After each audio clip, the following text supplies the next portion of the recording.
नमस्कार दोस्तों, आज की वीडियो बहुत ही खास होने वाली है क्योंकि आज हम खोलेंगे भारत के एक ऐसे मंदिर की कहानी जिसका इतिहास गहरा और रहस्यमयी है। जी हाँ, हम बात कर रहे हैं जगन्नाथ टेम्पल के बारे में। क्या आपको पता है कि इसकी असली कहानी क्या है?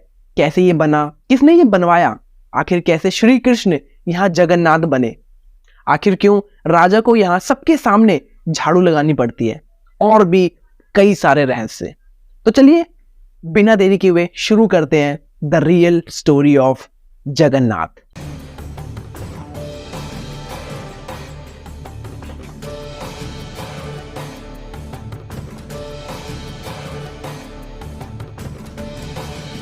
लेकिन इस स्टोरी को शुरू करने से पहले हम इस टेम्पल के बारे में थोड़ा जान लेते हैं। आइए देखिए, जगन्नाथ मंदिर उड़ीसा के पुरी शहर में स्थित है। आखिर जगन्नाथ मंदिर को जगन्नाथ क्यों कहा जाता है? तो देखिए, इसके पीछे भी एक स्टोरी है कि यह मंदिर भगवान विष्णु को समर्पित है और भगवान विष्णु को जगत के स्वामी कहा जाता है। तो मीन्स जगन्नाथ जगत के स्वामी। जगन्नाथ मंदिर एक हिंदू टेम्पल है और बताया जाता है कि इस मंदिर में गैर हिंदुओं का जाना वर्जित है। 1984 में जब उस समय भारत की तत्कालीन प्रधानमंत्री इंदिरा गांधी जब जगन्नाथ पहुंची दर्शन के लिए, तो उन्हें भी इस मंदिर में जाने की अनुमति नहीं दी गई थी। और वो इसलिए किया गया क्योंकि उन्होंने फिरोज गांधी से शादी की थी, जो कि एक पारसी व्यक्ति थे। इसके अलावा 2005 में जब थाईलैंड की महारानी इंडिया आई थी, तो वो भी जगन्नाथ जाना चाहती थी, लेकिन उनको भी अंदर मंदिर के जाने की अनुमति नहीं दी गई थी। इसके अलावा जगन्नाथ मंदिर में हर साल एक रथ यात्रा निकाली जाती है, जो कि पूरी दुनिया में प्रसिद्ध है, और लाखों श्रद्धालु सिर्फ एक मात्र दर्शन के लिए वहां पहुंचते हैं। और जिस रथ में ये यात्रा निकाली जाती है उसे 2 महीने पहले से ही बनाना शुरू कर दिया जाता है। 3 शानदार रथ बनाए जाते हैं। पहला भगवान जगन्नाथ के लिए, दूसरा उनके भाई बालभद्र के लिए, और तीसरा उनकी बहन सुभद्रा के लिए। देखिए, भारत में हिंदू धर्म के 4 पवित्र धाम है: पुरी, रामेश्वरम, द्वारिका और बद्रीनाथ। और ये चारों धाम भगवान विष्णु को समर्पित हैं। इसके पीछे एक कहानी बताई जाती है। माना जाता है कि भगवान विष्णु जब चारों धामों पर बसे अपने धामों की यात्रा पर निकलते हैं, तो हिमालय की ऊंची चोटियों पर बसे अपने धाम बद्रीनाथ में स्नान करते हैं, पश्चिम में गुजरात के द्वारिका में वस्त्र पहनते हैं, पुरी में भोजन करते हैं और दक्षिण में रामेश्वरम में विश्राम करते हैं। और लास्ट फैक्ट है, वैसे तो बताने के लिए बहुत सारे फैक्ट हैं, बट वीडियो बहुत लंबी हो जाएगी, इसलिए एक छोटा सा बेसिक सा फैक्ट है कि बहुत लोग ये कंफ्यूज होंगे कि जगन्नाथ कौन है, किनके स्वरूप है। तो मैं आपको बता दूं कि श्री कृष्ण को पुरी में जगन्नाथ के रूप में पूजा जाता है। तो अब इसी के साथ फैक्ट खत्म होते हैं। अब शुरू करते हैं अपनी कहानी कि आखिर कैसे श्री कृष्ण जगन्नाथ बने।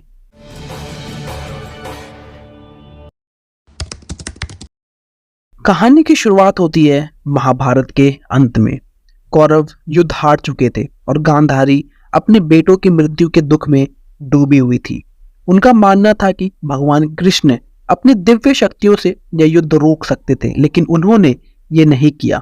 इस पर गांधारी क्रोधित होकर भगवान कृष्ण को ये श्राप देती हैं कि अगले 35 सालों में वो और उनके यदुवंश के व्यक्ति आपस में एक दूसरे को मार डालेंगे और द्वारिका भी पूरी तरह नष्ट हो जाएगी।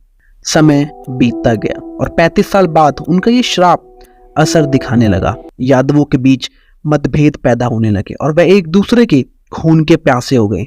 साथ में पूरी द्वारिका भी नष्ट हो गई। इन सबसे परेशान भगवान कृष्ण एक पेड़ के नीचे नदी के किनारे लेटे हुए थे। तब एक शिकारी जरा नाम का वहां पहुंचा। उसने सोचा एक हिरन पेड़ के पीछे छुपा हुआ है।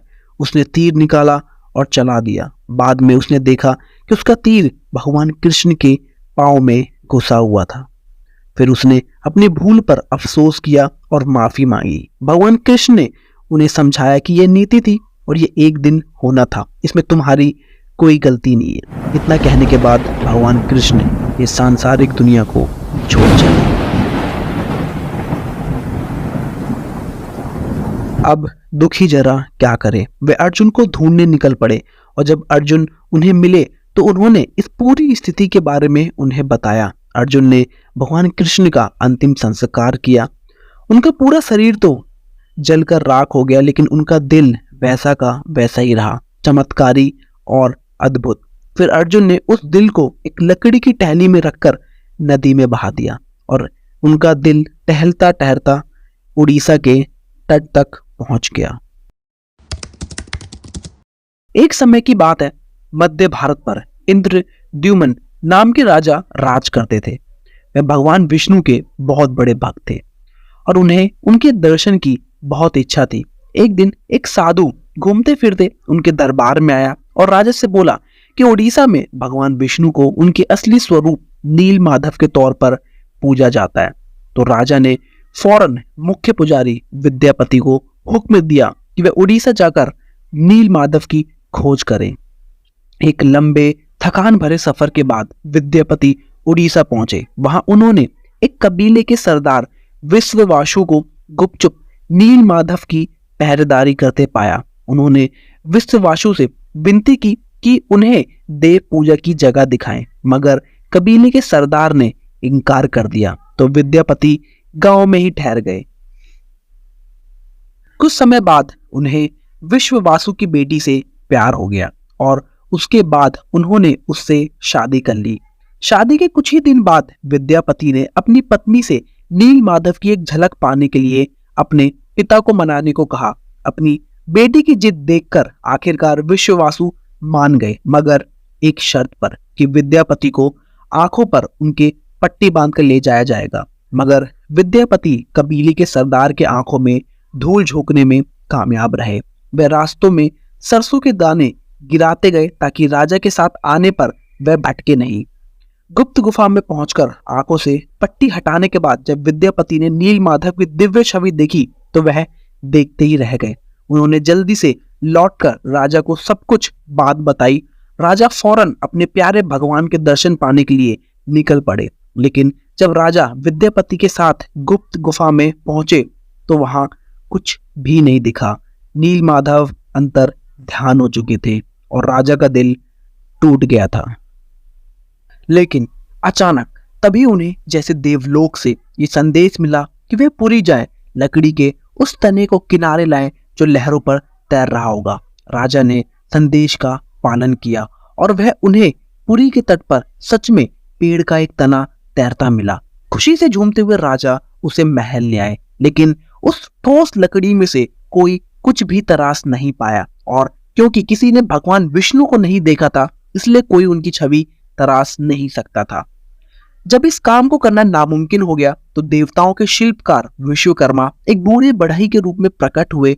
उन्होंने राजा को भरोसा दिलाया कि वह मूर्ति को बना सकते हैं, लेकिन शर्त यह है कि 21 दिन तक कोई उनके काम में बाधा ना डाले। राजा ने फौरन शर्त मान ली, लेकिन 15वें दिन बाद रानी का सब्र टूट गया और उन्होंने राजा से दरवाजा खुलवाने की जिद की।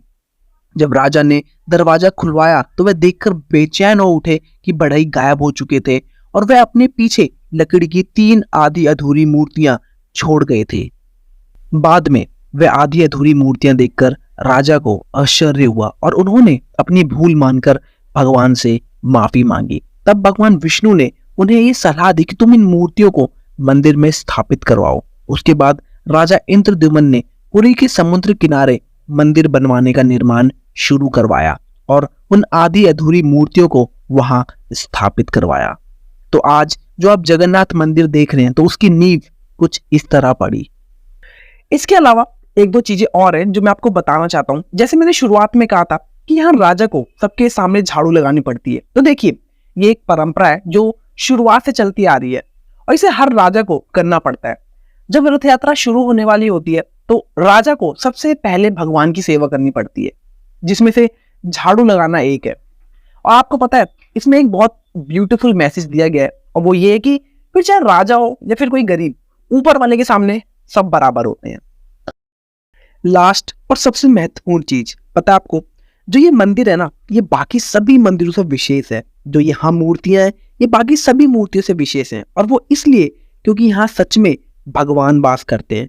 याद है आपको, मैंने कहानी के पार्ट 1 में बताया था जब अर्जुन भगवान कृष्ण का अंतिम संस्कार करते हैं तो उनका पूरा शरीर तो जलकर राख हो जाता है, लेकिन उनका दिल वैसा का वैसा ही रहता है। तब अर्जुन भगवान कृष्ण का वो दिल लकड़ी के टहने में रखकर समुद्र में छोड़ देते हैं और बाद में वही लकड़ी का टहना राजा इंद्रद्युम्न को मिलता है और उसी लकड़ी के टहने से शिल्पकार विश्वकर्मा वो मूर्तियां बनाते हैं। लेकिन मैं आपको बता दूं कि आज भी भगवान कृष्ण का वो दिल उन्हीं मूर्तियों में स्थापित है। ये सच है कि मूर्तियां जरूर बदली जाती हैं हर 8, 12 और 19 सालों में, लेकिन उनका दिल वो उसी में स्थापित रहता है। आपको एक चीज मैं और बताता हूँ, जब ये प्रक्रिया होती है ना, जब एक मूर्ति से दूसरी मूर्ति में जब दिल ट्रांसफर करते हैं, बदलते हैं, तब उस समय पूरे शहर की लाइट काट दी जाती है और जो पुजारी वो दिल बदलते हैं उनकी आंखों पर पट्टी बांध दी जाती है और हाथों में ग्लव्स पहना दिया जाता है। और ये सब चीज रात के एकदम अंधेरे में किया जाता है। और पता आपको, इस फेस्टिवल को नवकलेबर के रूप में मनाया जाता है। तो आप खुद ही समझ सकते हैं क्यों ये मंदिर और ये मूर्तियां इतनी विशेष हैं। तो ये वीडियो यहीं खत्म होती है। होप आपको पसंद आई। जल्दी मिलेंगे अगली वीडियो में, तब तक के लिए बहुत बहुत धन्यवाद।